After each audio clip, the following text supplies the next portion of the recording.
గారిని పట్టుకొచ్చారు.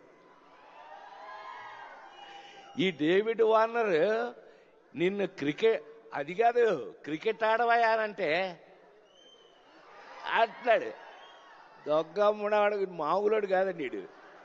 ఏ Warner B warning. I love David Warner. I love his cricket. David Warner love our films, love our acting. So మేము నాకు తెలిసి ఒకళ్ళకి ఒకళ్ళు బాగా క్లోజ్ అయిపోయాం. ఏది ఏమైనా ఈ జరిగిన సంఘటన మిమ్మల్ని ఏదైనా మనసు బాధ పెట్టున్నట్టయితే ఎవరినైనా తెలియకుండా నేను నిజంగా ఉద్దేశపూర్వకంగా అన్నది కాదు కాబట్టి అయినా కూడా ఐ ఫీల్ వెరీ సారీ. నేను మీ అందరికీ సారీ చెప్తున్నాను. అలాంటిది ఇంకెప్పుడు జరగకుండా చూసుకుందాం.